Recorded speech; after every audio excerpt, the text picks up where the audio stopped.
Bienvenue dans les mardis de l'immigration. Je suis très heureuse de vous retrouver cette semaine. Alors, j'avais très envie de vous parler aujourd'hui d'un sujet qui est très au cœur des événements en ce moment, puisque le 1er octobre, nous devons élire le nouveau parti qui gouvernera pour 4 ans. Et donc, on parle beaucoup d'immigration et on parle également beaucoup du français. Comme vous le savez, au Québec, c'est protégé par la loi 101, qui donc, comme vous le savez, au Québec, le français est protégé par la loi 101, qui dit que chaque immigrant qui arrive, notamment, doit inscrire ses enfants à l'école en français. Également, le fait qu'on soit obligé de vous parler en français si vous parlez français, enfin voilà, la loi 101, la charte de la langue française et de cette protection. Je vous invite à la lire et à en prendre connaissance, c'est très intéressant et je pense que c'est bien de savoir de quoi elle parle et quelles sont les valeurs qui y sont attachées avant d'arriver au Québec. Donc effectivement, c'est vrai qu'il y a une espèce de confort pour chaque personne qui a en tant que langue maternelle le français, qui permet en fait d'avoir le sentiment que l'intégration, l'installation sera plus facile.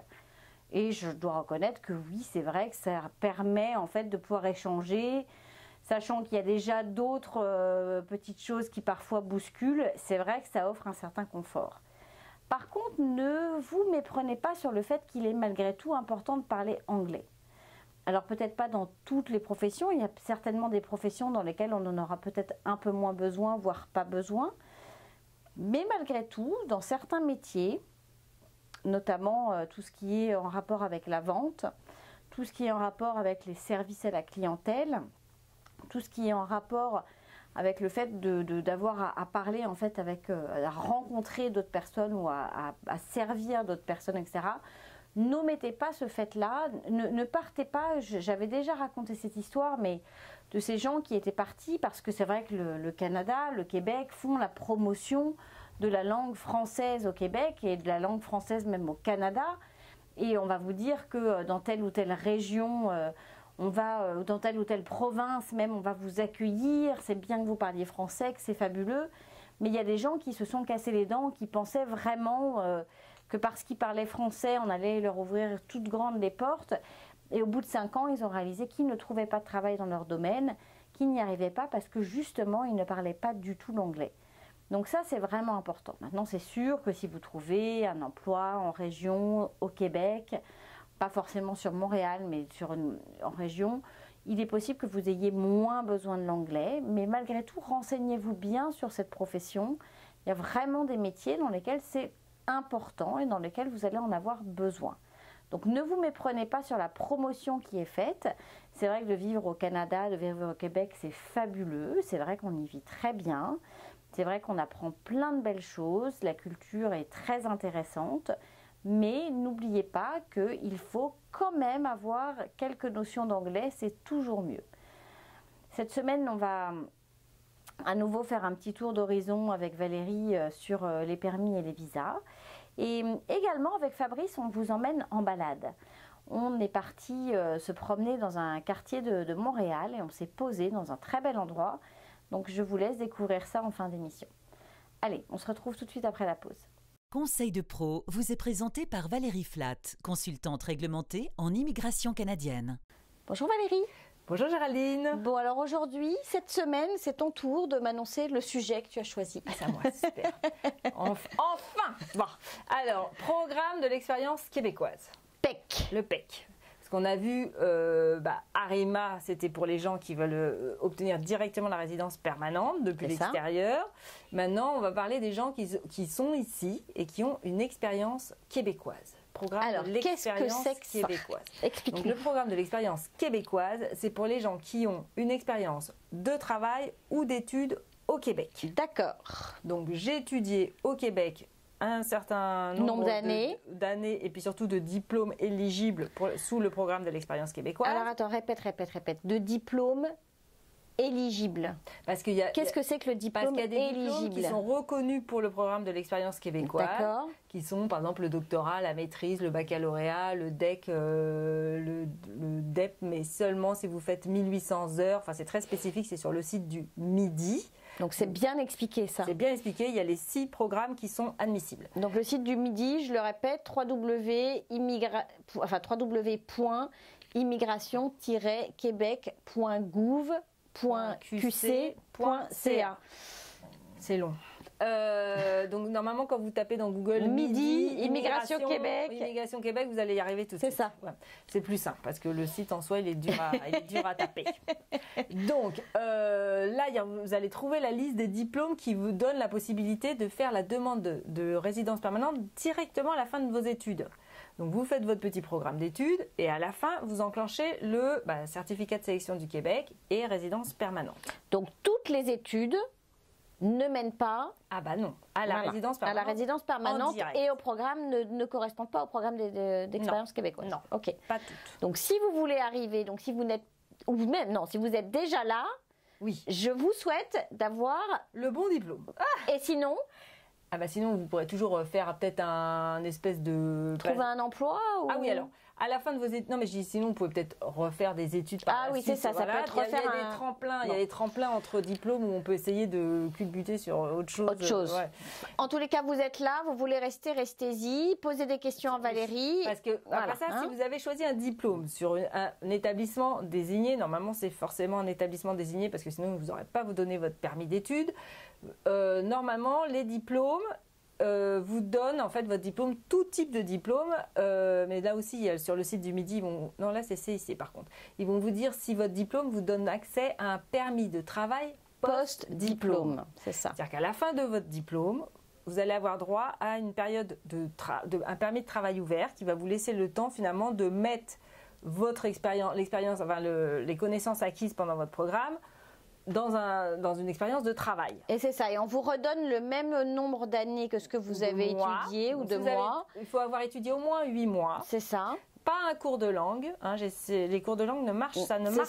Et le coaching et le il faut vraiment que ce soit truc qualifiant. Il faut que ce soit au moins un certificat ou ce qu'ils appellent ici un DESS, mais il faut au moins que ce soit un petit diplôme, une petite certification de minimum 8 mois. Et là, du coup, vous allez avoir au minimum 8 mois. Et je crois que le maximum, c'est 3 ans. Ils ne donnent pas plus de 3 ans. C'est ça. Vous ne pouvez pas faire 15 ans d'études, on ne va pas vous redonner 15 ans. Non, ça, on ne va pas vous donner 15 ans. Et vous n'y avez droit qu'une seule fois. Donc réfléchissez bien, parce que si vous voulez faire plusieurs études, diplômes à la suite, attendez le dernier pour demander votre permis de travail post-diplôme. D'accord. C'est plus malin. Et puis donc votre permis de travail post-diplôme, il va vous permettre donc d'accumuler du temps de travail.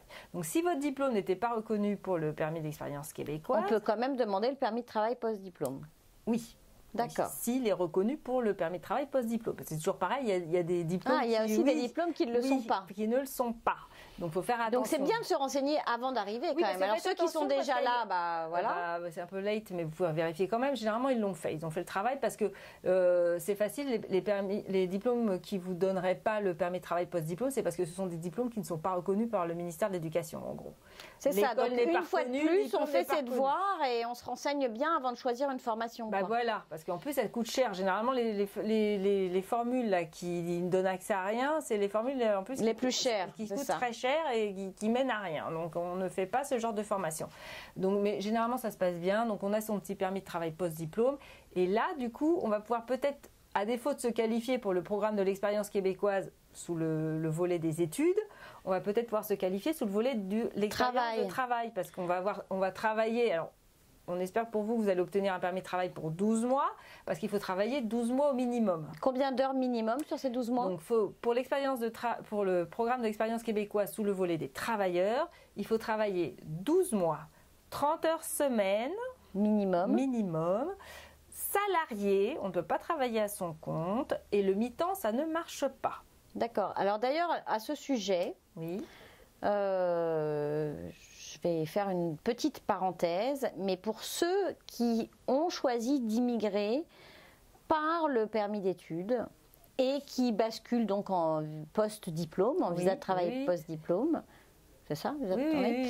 Le conjoint, si celui qui a fait ses études décide d'être travailleur autonome et de ne pas être salarié, oui. Le conjoint perd... plus accès au permis de travail ouvert. Voilà, donc ça, il faut quand même que vous le sachiez, ou alors, pendant la période où la personne va trouver un travail, il lui faut je ne sais plus combien de fiches de paye, 6 fiches de paye, c'est ça, 3 mois de travail 3 fiches de paye, 6 semaines. 6 semaines de travail, 3 fiches de paye pour que le conjoint puisse réobtenir un permis de travail ouvert. Voilà.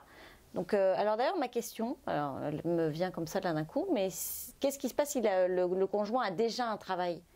Est-ce qu'il peut rester ou il doit quitter son travail pendant 3 semaines et... Celui qui n'a pas étudié. Celui qui n'a pas étudié, tant qu'il n'a pas son permis de travail renouvelé, il ne peut plus travailler.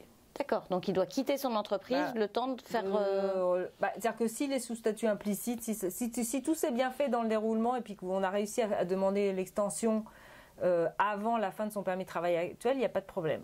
S'il y a eu un moment, une coupure, il est obligé de quitter et puis d'attendre l'obtention d'une nouvelle. De toute façon, il y aura forcément une coupure, le temps non, parce que généralement, les permis d'études, vous savez, ils vous donnent 90 jours supplémentaires. D'accord. Donc ces 90 jours supplémentaires, le conjoint, il a 90 jours de plus pour travailler. Et là, il peut travailler pendant ces 90 jours. Pendant ce temps-là, le requérant principal, celui qui a fait ses études, fait la demande de permis de travail post-diplôme. Oui, mais s'il n'a pas de travail encore, il a 90 jours. Donc, c'est ça. C'est si on arrive à la fin du permis de travail d'études et du permis de travail ouvert pour le conjoint, et là qu'il n'a pas trouvé, forcément, il va y avoir une coupure et là, il va falloir... D'accord. Donc, en tous les cas, il faut le savoir, quoi. Vous êtes une famille, vous décidez d'arriver à plusieurs.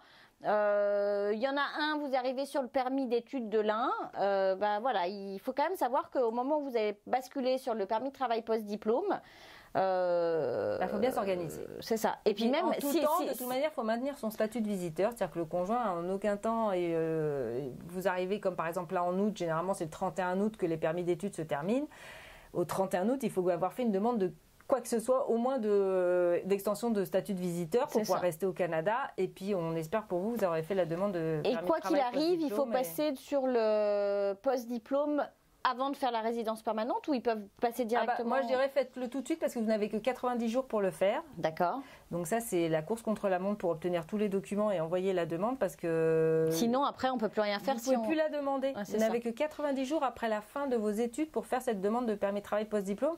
Après ça, vous partez sous le système régulier, donc beaucoup plus dur. Donc là, on vous offre cette opportunité, saisissez-la. C'est ça. Donc tout le monde, toute la famille, en fait, enclenche cette demande. Et puis après ça, vous restez tranquillement, mais puis vous restez le temps de faire les études. Après ça, vous avez le temps de faire votre demande de certificat de sélection du Québec, puis la résidence permanente. C'est ça. Mais l'important, c'est de se donner les moyens de faire les choses bien. Donc en fait, l'étudiant, pour récapituler, si je ne me trompe pas, l'étudiant fait ses études, termine ses études, bascule sur un permis de travail post-diplôme, il l'obtient et là, pendant le laps de temps de son permis de travail post-diplôme, en espérant que ce soit 1 an, il a le temps de demander sa résidence permanente et puis son conjoint, lui, trouve son travail. Le gros avantage du changement de loi, qui est passé le 1er août, le 2 août exactement, c'est que le conjoint, maintenant, il a le droit de faire la demande de résidence permanente en tant que requérant principal. Oui, donc si pendant le temps des études, il a travaillé en tant que salarié et qu'il a accumulé les 12 mois, normalement, le conjoint peut faire déjà les démarches de résidence permanente, même avant que l'autre ait fini ses études. Mais bien sûr. Okay. Donc en fait, il faut penser stratégie un petit peu maintenant parce que depuis le 2 août, comme on a complètement changé la donne, en fait, moi je dis toujours, les conjoints, si vous remplissez les conditions pour faire le programme de l'expérience québécoise en tant que travailleur, sachant qu'il n'y a plus de catégorie de niveau de travail. Déclenchez-vous la demande. C'est ça, tout de suite, avant la fin des études. Devenez le requérant principal. Et puis comme ça, à la limite, même si l'autre personne veut continuer ses études, elle sera libre, en tant que conjoint rattaché, elle sera libre de continuer ses études et vous continuerez à travailler tranquillement. Donc ça vaut le coup. Ça vaut le coup. Oui, ça vaut vraiment le coup. Donc, dans notre petit programme d'expérience québécoise, c'est un peu compliqué, mais du coup, si vous avez fait vos études au Québec ou si vous avez travaillé 12 mois à temps plein, 30 heures semaine, en tant que salarié pour un ou plusieurs employeurs, de façon continue ou discontinue, donc c'est vraiment flexible. Hein, c'est super flexible. C'est super flexible. Mais donc on peut avoir plusieurs fiches de paye de plusieurs employeurs. L'important c'est d'accumuler 52 semaines de fiches de paye, 30 heures semaine. 30 heures semaine. Voilà. Donc, et au salaire minimum légal dans la province. 12 $, c'est ça? C'est 12 $, sauf il y a certaines professions où c'est un minimum plus une commission, mais bon, il faut au moins que vous arriviez aux 12 $, au taux horaire, on va dire, pour survivre. Et du coup, là, vous pouvez faire envoyer votre demande de certificat de sélection du Québec dans un premier temps, c'est la phase 1. Vous montez, que vous soyez étudiant ou travailleur au Québec, vous devez monter tout ce petit dossier. Vous l'envoyez au MIDI, au ministère de l'Immigration du Québec, qui en retour vous envoie vos certificats de sélection du Québec qui ne valent à rien au niveau migratoire. J'insiste sur ce point parce qu'il y en a qui pensent que parce qu'ils ont le certificat de sélection du Québec, ils peuvent rentrer, sortir et faire ce qu'ils veulent. Sortir, rester au Canada autant de temps qu'ils veulent. Non, c'est pas vrai. C'est juste le feu vert pour envoyer la demande de résidence permanente. C'est ce à quoi ça sert. C'est tout. Alors j'ai une petite question qui est peut-être idiote, mais quelqu'un arrive au Québec avec un permis de travail fermé pendant 12 mois. Oui. Donc là, il a le droit au programme d'expérience québécoise. Oui. Donc là, ça veut dire quoi? Qu'on lui redonne 1 an de visa de travail? Alors, une fois que vous avez obtenu votre CSQ, en fait, il y a un système qui vous permet de rester au Canada tout en continuant de travailler en attendant la résidence permanente. D'accord, ok, c'était ça ma question. Ouais, parce que là, je me suis fait une petite ça se voyait pas, mais je transpirais beaucoup. D'accord. Non, il y a un montage qui est possible pour continuer à travailler en attendant la résidence permanente. D'accord. Pour les travailleurs, on est d'accord. Les étudiants aussi, parce que oui, eux, ils ont ils ont aussi leur permis de travail post-diplôme ouvert. Là. Donc, une fois que vous obtenez votre CSQ, il faut agir assez vite parce qu'il faut avoir le CSQ en main et un permis de travail valide en main. Toujours. Et du coup, là, vous faites la démarche pour obtenir ce permis de travail fermé avec un employeur qui vous permet d'attendre la fin de la résidence permanente qui, je vous rappelle, prend entre 15 et 20 mois. Donc, il faut prévoir de rester 2 ans de plus, en gros, enfin 1 an et demi, un petit peu plus d'1 an et demi. Au Canada, 1 an et demi, 2 ans en attendant. Donc là, il y a un permis de travail effectivement qui va vous permettre d'attendre cette résidence permanente. C'est ça, ok. Mais le programme d'expérience québécoise, il n'est que pour les gens qui ont travaillé ou étudié au Québec. C'est-à-dire que si vous allez travailler 2 mois en Ontario, ça ne marche pas, quoi. C'est seulement l'expérience de travail acquise au Québec ou un diplôme québécois. PEC, programme d'expérience québécoise. Voilà, donc rappelez-vous, allez voir sur le MIDI, programme d'expérience québécoise, il y a toute l'information qui est disponible. C'est assez clair. Exactement. Et donc surtout, que vous décidiez d'immigrer en tant qu'étudiant ou en tant que travailleur, ou que vous soyez déjà ici, cette émission est là pour que vous ayez de l'information. Et si vous n'en avez pas suffisamment, n'hésitez pas à faire appel à Valérie, ou vous écrivez à Valérie. De toute façon, voilà. Donc, allez-y, on est là. T'en as fait là, pas mal des PEC. Beaucoup. Là, oui, cet été, là, ils ont tous fini leurs études ou leurs 12 mois. Là, ils étaient tous arrivés l'été d'avant. Donc là, j'en ai beaucoup fait. Puis je fais des conférences tous les 6 semaines à peu près pour leur donner des petits éléments de réponse. Et il y en a énormément. Allez, bonne semaine à tous. Bonne semaine. Bye. La parenthèse immobilière vous est présentée par Fabrice Wolzenlegel. Bonjour Fabrice.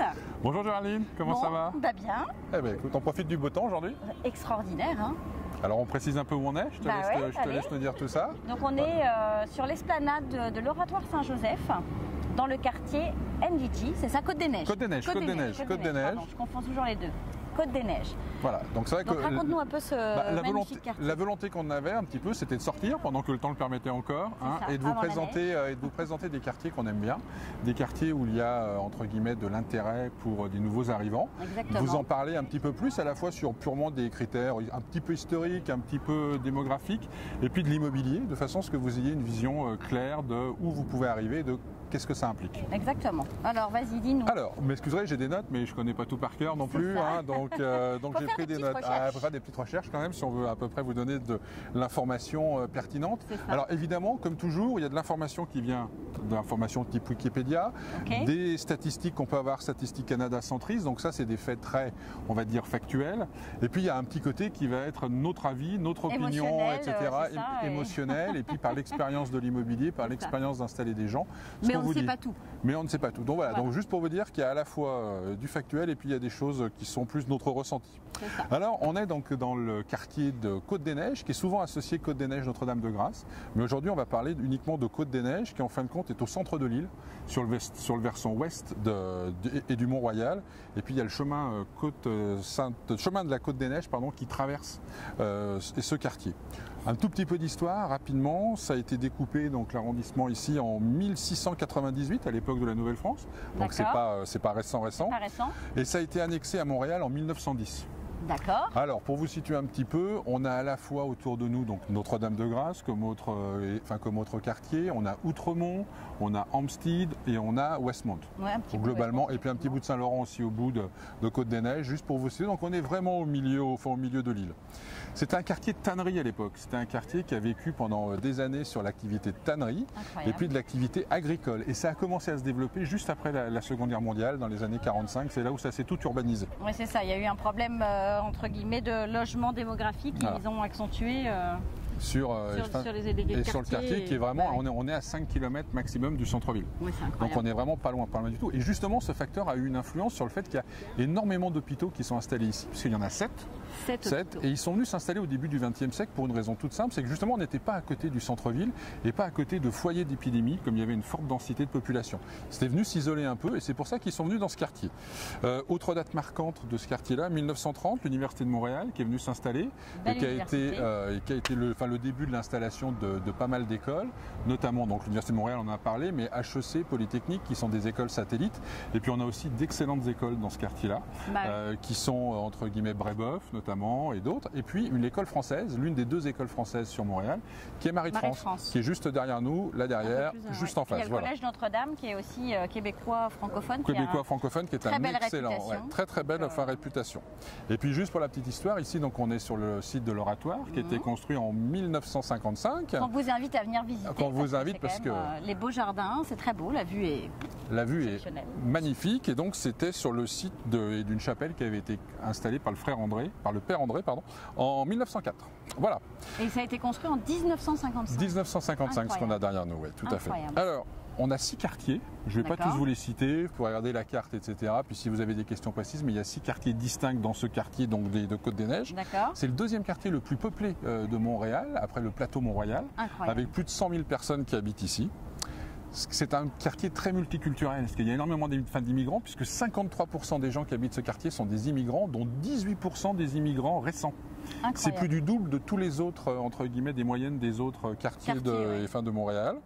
Et puis alors ce qui est intéressant aussi, c'est qu'on a une diversité linguistique, puisqu'on a un tiers français, un tiers anglais, un tiers autre langue. Ouais, c'est vrai qu'on sent qu'il y a un véritable multiculturalisme et vivre ensemble dans ce quartier. Exactement. Et en plus, on a l'avantage aussi, c'est qu'on a l'autoroute des Carrés qui est en plein milieu, donc qui vous emmène n'importe où, et plusieurs stations de métro, sans parler des commerces et de toute une vie de quartier. Alors les stations de métro, tu les connais?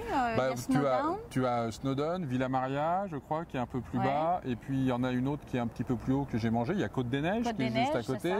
Donc on est quand même très bien desservi. Et puis en termes de commerçants, il y a quand même beaucoup de petits commerçants et plus gros. Il y a tout ce qu'il faut sur l'avenue Côte-des-Neiges et tout. C'est super. C'est un vrai quartier. C'est un quartier que moi j'aime bien pour installer justement des gens qui arrivent parce qu'il est multiculturel, donc on n'est pas perdu. Il est central, donc quels que soient les objectifs, quelles que soient les écoles qu'on choisisse, je parle des écoles privées parce que pour le reste il y a évidemment des cartes, mais quelles que soient les écoles privées qu'on choisisse, l'accès il est facile parce qu'on a les métros, on a les bus, on a tout ce qu'il faut.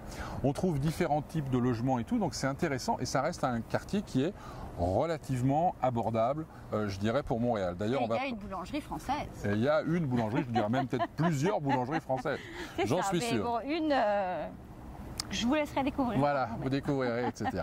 Donc le revenu moyen par ménage dans ce quartier, il est de 67 257 $, ce qui est quand même relativement faible par rapport à d'autres quartiers de Montréal, type Outremont, Westmount et tout, mais ça s'explique par le fait qu'il y ait beaucoup d'immigrants, de nouveaux arrivants. Par contre, le chômage est de 11%, alors qu'en moyenne, je crois qu'au Québec, en ce moment, il est de 4 ou 5%. Donc il y a beaucoup plus de chômage. Là aussi, c'est le corollaire du fait qu'il y ait beaucoup de nouveaux arrivants et qu'ils n'ont pas encore trouvé. Par contre, il y a 67% de familles, donc c'est un vrai quartier familial. Voilà, donc ça c'était juste les données, on va dire un petit peu démographiques, statistiques et tout. Maintenant on va parler d'immobilier, parce que je suis quand même là pour parler d'immobilier, plus que pour jouer le guide. Donc l'immobilier, donc ici c'est un quartier d'immeubles. C'est-à-dire que 51% des immeubles ont on a, pardon, excusez-moi, 69% des biens immobiliers qui sont des immeubles de moins de 5 étages et 22% qui sont des immeubles de plus de 5 étages. Oui, donc ça reste quand même un quartier qui n'est pas écrasé par de la hauteur, non, ça reste vraiment de l'habitation traditionnelle, moins de 5 étages, exactement, charmante de Montréal. On a beaucoup de duplex, on a beaucoup de triplex, on a beaucoup de maisons en briques, etc., telles qu'on voit et qui font le charme de Montréal. D'ailleurs, plus de 51% des bâtiments de Côte-des-Neiges ont été construits avant 1960, alors que 7% ont été construits depuis le début des années 2000. Ouais, donc on voit que c'est vraiment l'habitat traditionnel, donc structure bois, briques très souvent, sur un, deux étages, un haut duplex, un bas de duplex ou un triplex, et puis quelques bâtiments un tout petit peu plus hauts, mais qui font 3-4 étages sur certaines rues. Donc, c'est pour vous situer, on est dans un quartier familial, on est dans un quartier où il y a des immeubles, beaucoup de logements, donc on trouve facilement, on est dans un quartier central, on est dans un quartier où il y a des bonnes écoles, on est dans un quartier où vous avez des commerces, donc on est dans un quartier qui est, je dirais, fait partie des quartiers idéaux pour s'installer sur Montréal, parce qu'on a véritablement. Alors on va parler un peu... On a aussi le quartier étudiant un peu, non, ici? C'est-à-dire que, étant donné qu'on a l'Université de Montréal avec HEC, on a, alors un petit peu plus de l'autre côté, mais on a cette grande université avec à côté HEC et tout. Je crois qu'HEC c'est 12 000 étudiants, quelque chose comme ça. L'Université de Montréal c'est aussi énorme. Donc c'est vrai qu'il y a des quartiers étudiants, donc ça crée de la vie, ça crée aussi des endroits qui sont intéressants avec une offre commerciale qui est intéressante. On va parler un peu d'argent. Allons-y, allez. Parce que c'est quand même important ça va nous coûter quand on parle d'immobilier. Quand on achète ou quand on loue, dis-nous un peu là, tous ces prix. Trois types de statistiques. Combien ça coûte d'acheter une maison, combien ça coûte d'acheter un appartement et en moyenne, hein, évidemment, après chaque cas est unique, mais en moyenne. Bien sûr. Puis combien ça coûte de louer, parce que très souvent, quand vous arrivez, on n'arrête pas de le répéter, l'une des bonnes formules peut être donc de louer. C'est ça. Il y en a qui achètent dès le départ, mais c'est quand même pas mal de louer, je trouve. C'est bien de louer. Alors combien ça coûte d'acheter? On va regarder un peu l'évolution, parce que c'est un quartier qui a quand même subi une pression de par l'immigration, de par aussi l'évolution de l'immobilier sur Montréal assez importante ces dernières années. Donc une unifamiliale, c'est-à-dire une maison détachée, classique, quel que soit le nombre de chambres et tout. Son prix moyen en 2013, c'est 750 000 $. Alors je précise, là on est d'accord que la maison détachée, ça veut dire qu'elle n'est pas mitoyenne, elle n'est pas mitoyenne, ni de droite et ni de gauche. Là pareil, on est dans des moyennes, on est bien d'accord, mais c'est de la statistique. 750 000 $. Voilà, 750 000 $ en 2013. Et maintenant 876 000 $ en 2016. Ah ouais. 990 000 $ en 2018. Ah oui, donc c'est vraiment un quartier qui monte et qui On voit que l'unifamilial, alors il y en a peu, mais justement il y a certaines rues, chemin Circle ou autres, où il y en a. Et là, ça a vraiment, comme on est très central, que le bien est rare, ça a véritablement décollé. D'ailleurs, on le sent parce que les délais de vente qui étaient de 77 jours en 2013, de 96 jours en 2016, ils sont à 47 jours. Donc il y a une véritable pression. Dès qu'il y a un bien qui sort, les gens se précipitent. Donc ça génère de la surenchère. Et comme ça génère de la surenchère, eh ben, ça fait augmenter les prix. Parce que globalement, il y a 30% de biens en moins à vendre que les années précédentes. Donc on voit qu'on a une réelle pénurie sur l'unifamilial et que ça a vraiment joué sur les prix. Et que c'est un quartier qui est vraiment en demande et populaire. Populaire et intéressant. Ensuite, la copropriété, donc l'appartement. Qui est là et la grande masse, le condo qui est là et la grande masse de ce qu'on va trouver ici et qui est très souvent ce sur quoi les gens se dirigent quand ils arrivent. Là, on parle aussi d'achat. De la même façon, en 2013, on était à 347 000. En 2015, on était à 369 000. Aujourd'hui, on est à 421 000. Et pour quelle superficie à peu près? C'est quelque chose de moyen. Donc, on va dire que c'est à peu près une centaine de mètres carrés, si on doit parler en mètres carrés. C'est une belle augmentation aussi. Donc, on voit que l'augmentation est moins forte que dans les unifamiliales, étant donné qu'il y en a beaucoup plus. Mais malgré tout, c'est quand même sensible et ça joue. 70 000 $ de plus en 5 ans sur un appartement, c'est pas rien. Et là, de la même façon, on voit que le délai de vente était de 92 jours en 2013 et qu'il est passé à 67 jours. Oui, donc ça c'est pareil. C'est assez chaud. Il y a une pression sur le marché. Importante. C'est ça. Et donc pareil, moins 25% à peu près de biens disponibles à la vente par rapport aux années précédentes. Donc là aussi, ça génère de la surenchère, ça génère de l'intérêt. Et enfin, le prix de la location. Alors allons-y, le prix de la location. Là aussi, on parle de prix moyen, bien évidemment. Donc à peu près pareil, une centaine de mètres carrés. Mais ça va dépendre. Là, on a 2 chambres, 3 chambres, 4 chambres et plus. Voilà, génial. Alors, 2 chambres, c'est en moyenne 1 500 $. D'accord. Ça va vous coûter pour louer un appartement de 2 chambres. Un appartement de 3 chambres, ça va vous coûter entre 1 900 et 2 000 $. Ok. Sachant que la fourchette passe de 900 à 4 200. entre les deux extrêmes. Donc on voit qu'on a aussi plein de choses complètement différentes en fonction que ça soit un sous-sol ou que ça soit un appartement au dernier étage en duplex rénové avec la terrasse, etc., etc. Et puis donc ça c'est typiquement le 3 chambres pour une famille avec 2 enfants, c'est typiquement, donc on voit que c'est $2000. Et ensuite un 4 chambres ou plus, on arrive à un prix entre 2004 et 2500 $. Mais là aussi les extrêmes c'est 1500, 3700. D'accord. Ouais, donc on voit que là aussi il y a des extrêmes. Où se trouve l'appartement ou la maison, ça peut effectivement. En tout état de cause, ce quartier, quand vous envisagez de venir vous installer à Montréal et que vous arrivez, c'est complètement avec 3 ou 4 autres dont on parlera dans d'autres capsules. Dans d'autres capsules. C'est complètement un des quartiers que vous devez considérer tant que vous n'avez pas une idée précise de où vous allez travailler, de comment vous allez vous organiser, parce que c'est ultra central. Je le répète, et ça je pense que c'est une des clés quand on arrive, c'est de ne pas se mettre un frein. Un frein géographique en se disant je vais m'installer sur la rive nord, ouais, mais si vous trouvez un travail sur la rive sud, ça ne sera pas possible. Si vous êtes ici, ça sera possible. Si vous trouvez un travail dans l'est de Montréal, je ne dis pas que ça sera confortable, mais ça sera possible. Si votre enfant va la première année à l'école primaire du quartier, puis qu'après vous décidez de le mettre dans un secondaire, soit français, alors évidemment il y a Marie de France qui est là, mais Stanislas n'est pas loin non plus, ou dans une école secondaire québécoise, on a parlé de Notre-Dame qui est juste là, mais le collège de Montréal n'est pas très loin, Villa Maria est aussi à 1 kilomètre d'ici, donc on a plein de très très bonnes écoles. Donc l'avantage c'est que vous pourrez rayonner sans aucun problème et que tout le monde sera indépendant. Et puis vous êtes au pied de la montagne, vous n'êtes pas obligé d'avoir une voiture tout de suite, vous pouvez un peu profiter de la ville l'hiver telle qu'elle est, allez vous balader dans le parc du Mont-Royal. C'est vrai que c'est un quartier qui est quand même assez vivant, avec beaucoup de commerçants. C'est vrai que... Ouais, non, c'est une très belle option. C'est un bon coup de cœur. Le coup de cœur de la parenthèse immobilière. Oui, c'est un des coups de cœur de la parenthèse parce que je pense que le rapport qualité-prix par rapport à la localisation est excellent. Ouais, je dirais on va trouver des quartiers qui sont un petit peu plus haut de gamme, si vous me passez l'expression, mais des fois ils seront moins centraux, alors ils seront beaucoup plus chers. Ouais. Là, on arrive à mixer pas mal de choses. Alors évidemment, comme dans tout quartier, et surtout en Amérique du Nord, prenez conseil parce que des fois il y a... on va dire 10 rues qui sont super agréables, puis il y a une rue ou un tout petit coin qui est un tout petit peu plus discutable, moins sexy. Donc faites-vous accompagner, posez des questions, renseignez-vous avant de venir. N'oubliez pas que l'agent immobilier, c'est gratuit. Voilà, ce sera avec grand plaisir qu'on vous dira. Mais par exemple, il y a la rue Isabella, l'avenue Jean-Briand, ce type de rue, c'est des rues qui sont très agréables, très arborées, avec des grands appartements. Et puis il y a d'autres endroits où ça peut être un tout petit peu moins sexy. Donc parlez-en, discutons-en, c'est évident que ça se ressent sur le prix. Voilà. Et puis il y a des rues où il y a beaucoup de duplex, triplex qui sont loués des étudiants. Oui. Et donc ils aiment bien faire la fête, les étudiants.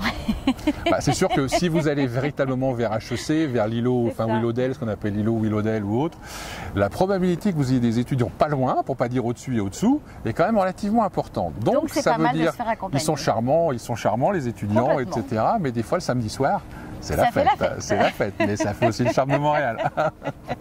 Bon, voilà ce qu'on pouvait dire. Génial, Fabrice. Merci super à toi. Intéressant. Merci à toi et puis écoutez, à très bientôt. Et voilà, on se retrouve la semaine prochaine et je vais peut-être vous faire un petit flip pour vous montrer un peu l'oratoire. Et n'oubliez pas, la parenthèse immobilière @commercial@gmail.com, on attend vos questions. Bye bye. Merci, au revoir.